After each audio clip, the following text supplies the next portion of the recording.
নমস্কাৰ। এডিআৰই পৰীক্ষাৰ কাৰণে চাগে সকলোৱে নিজাববীয়াকৈ প্ৰস্তুতিবিলাক চলাই আছে আৰু অতি সোনকালে চাগে এডিআৰই পৰীক্ষাৰ যোনবিলাক নটিফিকেশ্যন আছে নটিফিকেশ্যনবিলাক অহা আৰম্ভ হৈ যাব। এতিয়া সেয়েহে যিহেতু এডিআৰই পৰীক্ষা আহি আছে তো আমি নিজাববীয়াকৈ যোনবিলাক প্ৰস্তুতি আছে সেইবিলাক চলাই থাকিব লাগিব আৰু এডিআৰই পৰীক্ষাত আমি সকলোৱে জানো মেথছৰ ভূমিকাটো অতি গুৰুত্বপূৰ্ণ। যদি মেথছত আপোনালোকৰ নম্বৰ কম আহে তেন্তে আপোনালোকৰ চিলেকশ্যন যোনটো প্ৰক্ৰিয়া তাত আপোনালোক পিছ পৰি যাব। সেইটো কাৰণে যিহেতু মই এডিআৰই টপ 5 যোনবিলাক কুৱেশ্যন আছিল যোৱা বছৰ আহি যোৱা অৰ্থাৎ 2024ত আহি যোৱা টপ 5 যোনটো ছিৰিজ আছিল তাৰ আজি দ্বিতীয়টো ভিডিঅ'টো মই আজি আগবঢ়াম। দ্বিতীয়টো ভিডিঅ'টো তেনেকৈ টপ 5 এডিআৰই 2024ত আহি যোৱা কুৱেশ্যন চিলেক্ট কৰি আনিছোঁ। যেনে ফাৰ্ষ্ট কুৱেশ্যনটো যোনটো এভাৰেজ অৰ্থাৎ গড়ৰ ওপৰত ভিত্তি কৰি আছে। কৈছে কি যদি এ বি চি গড় বয়স 22 আৰু বি চিৰ গড় বয়স 25 তেন্তে 9 বছৰৰ পাছত এৰ বয়স হ'ব 25, 35, 50 আৰু 45। তো এই কুৱেশ্যনটোত আমি কি কৰিম, এইটো এডিআৰই গ্ৰেড 3 এইচএছ লেভেলত আহি যোৱা কুৱেশ্যন। এ বি চি ইহঁতৰ গড় বয়স দিয়া আছে কিমান 22 দিয়া আছে। তো ইয়াৰ লগত মই ছাপ'জ 3 মাল্টিপ্লাই কৰিম। কিয় 3 মাল্টিপ্লাই কৰিম, 3টা আছে। ছেকেণ্ড বি চিৰ গড় বয়স দিয়া আছে কিমান দিয়া আছে, বি চিৰ গড় বয়স 25। তো 25 ইয়াত দুটা আছে, তো ইয়াৰ লগত মই কি মাল্টিপ্লাই কৰিলোঁ 2। তো 322 যায় কিমান আহিব 66 আৰু 225 যায় কিমান আহিব 50। তো 66ৰ পৰা যেতিয়া 50 মাইনাছ কৰিম কিমান পাম, 66ৰ পৰা 50 মাইনাছ কৰিলে 16 পাম। আৰু ইয়াত যোনটো নাম্বাৰ ইয়াৰ পৰা যদি মই মাইনাছ কৰোঁ বি চি এটা থাকি গ'ল, ডেট মিনছ কি থাকিল এ, অৰ্থাৎ এই ভেলুটোৱে কিমান হ'ব 16। এতিয়া এৰ বৰ্তমান ভেলু 16। এতিয়া 9 বছৰৰ পাছত গৈছে, তো 16ৰ লগত মই 9 প্লাছ কৰিম আৰু 16ৰ লগত 9 প্লাছ কৰিলে কিমান পাম 25। তো কাৰেক্ট এনচাৰ হ'ব কিমান এ 25। দ্বিতীয়তে এই ছেকেণ্ড কুৱেশ্যনটো হৈছে যোনটো এডিআৰই 2000 গ্ৰেড 3 এইচএছ লেভেলতে আহি যোৱা এটা আৱশ্যকীয় প্ৰশ্ন। কৈছে কি 10 to the power 7 divide 10 square plus 10 to the power 3 divide 10 to the power -2 whole in divide 10 to the power 5। ইয়াৰ মান 100, 200, 2 and 1।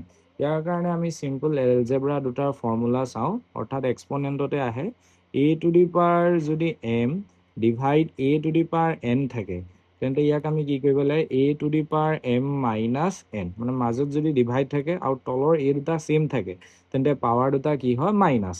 তেনেকৈ যদি A to the power M into A to the power N থাকে তেতিয়া আমি কি লিখা হয় তলৰটো ছেম থাকিব, ওপৰৰ দুটা আহিব প্লাছ, ইনটু থাকিলে প্লাছ, ডিভাইড থাকিলে মাইনাছ। তো ইয়াত যদি আমি ছাপ'জ চাওঁ যোনটো ইয়াত আমি বড়োমাছ ৰুলটো এপ্লাই কৰিম। ফাৰ্ষ্ট আমি সদায় ব্ৰেকেটৰ যোনটো কেলকুলেশ্যন আছে সেইটো ছল্ভ কৰিব লাগে। 10 to the power 7 divide 10 to the power 2। তো ইয়াত যদি মই ফৰ্মুলাটো লগাওঁ তেতিয়া আমি কিমান পাই যাম 10 টু দি পাৱাৰ 7 মাইনাছ 2 আহিব আৰু 7 মাইনাছ 2 কৰিলে কিমান আহিব 5 প্লাছ ইয়াত যোনটো 10 to the power 3 divide 10 to the power -2 আছে। তো এইটো যদি চাওঁ 10 to the power 3 minus of -2 যেতিয়া কৰিম তেতিয়া এইটো পাই যাম 10 to the power minus plus 3 plus 2 কৰিলে কিমান আহিব 5, 10 টু দি পাৱাৰ 5। এই দুইটা ব্ৰেকেটত আছে আৰু তাক অভাৰঅল ডিভাইড কৰিছে কিমান 10 টু দি পাৱাৰ 5 এদি। এতিয়া 10 to the power 5 plus 10 to the power 5 কেইটা আছে, দুটা আছে। তো 2 into 10 to the power 5, 2 into কিমান আহিব 10 টু দি পাৱাৰ 5।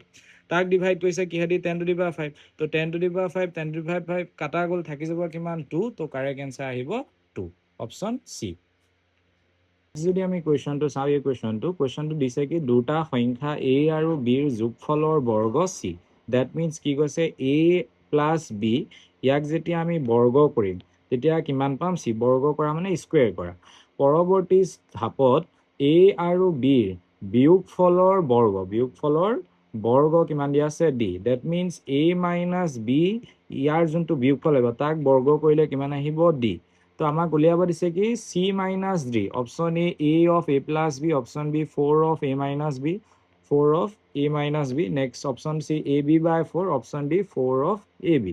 তো ইয়াত আমি এই কুৱেশ্যনটো কৰিবৰ কাৰণে দুটা ফৰ্মুলা জানিব লাগিব। এইবিলাক কুৱেশ্যন ফৰ্মুলা বাদে বেলেগ উপায় নাই। তো ফৰ্মুলা দুটা কি আছিল, যদি A plus B whole square minus কি হয় A minus B whole square হয় তেন্তে ইয়াত ফৰ্মুলাটো আহে 4ab।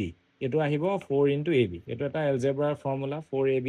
ছেকেণ্ডলি যদি চাওঁ A plus B whole square plus a minus b whole square হে তেন্তে ইয়াৰ ফৰ্মুলা হে 2 of a square plus b square তো ইয়াত যদি সাপোজ আমাক কিহৰ ভ্যালু দিছে c minus d তো c minus d that means c মানে কিমান পাইছিলো a plus b whole square minus d মানে কিমান পাইছিলো a minus b whole square তো এইটো যদি চাও এই সূত্ৰটো যদি এপ্লাই কৰো a plus b whole square minus a minus b equal to কিমান হয় 4ab তো ইয়াটো কিমান পাই যাম সিম্পলি আমি 4 into ab তো কারেক্ট आंसर আহিব কিমান 4ab option D 4ab next কুৱেশ্যনটো যদি চাওঁ কুৱেশ্যন নম্বৰ 4 কৈছে কি এটা ভগ্নাংশৰ লবক 4ৰে আৰু হৰক 9ৰে পূৰণ কৰিলে ভগ্নাংশটোৰ প্ৰতিলোম পোৱা যায় তো ভগ্নাংশটো হ'ব option A 4/5 option B 2/3 option C 5/4 option D 3/2 এতিয়া প্ৰতিলোম মানে কি হয় যদি এটা ভগ্নাংশ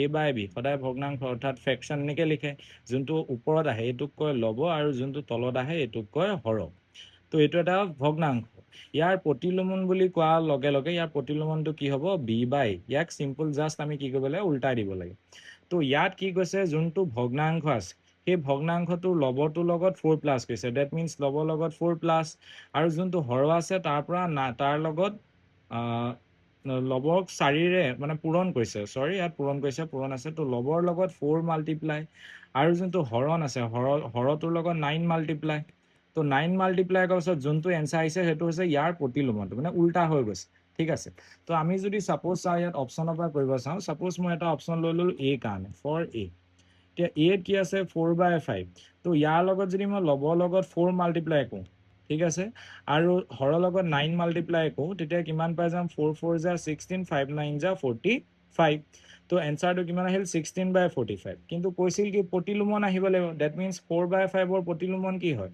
4/5 ৰ প্ৰতিলোমন হয় 5/4 তে আহিল কিমান 16/45 তো এটো অপশন নহয় যদি মই ইয়াত চাও অপশন ডি টো দিয়া আছে কিমান 3/2 তো ইয়াৰ লগত যদি মই লবটো লগত যদি মই 4/4 মাল্টিপ্লাই কৰো হৰটো লগত 9 মাল্টিপ্লাই কৰো তেতিয়া এনসাৰটো কিমান পাম 3 4 যা 12 আৰু 2 9 যা 18 তো ক্যান্সেল আউট যেতিয়া কৰিম 6 দি ইয়াক ক্যান্সেল আউট কৰিলে পাম 2 ইয়াক ক্যান্সেল আউট কৰিলে কিমান পাম 3 then 6 2 যা 12 6 3 যা 18 তো কিমান আহি গল এনসাৰটো 2/3 দ্যাট মিন্স ভগ্নাংশটো আছিল 3/2 ইয়াৰ প্ৰতিলোমনটো আমি কিমান পাই যাম উল্টাই দিলে 2/3 তো কাৰেক্ট आंसर কোনটো হ'ব D next question number 5 question number 5 টো কি কৈছে এটা সৰল সূত্ৰৰ অংক সৰল সূত্ৰত কোনো মূলধন 12 বছৰ অৰ্থাৎ 12 বছৰৰ মূৰত দুগুণ হ'বলৈ হলে সৰল সূত্ৰটো হ'ব option A 9.5% option B 8.5% option C 8.1/3% option D 9.1/3% তো ইয়াৰ কাৰণে আমি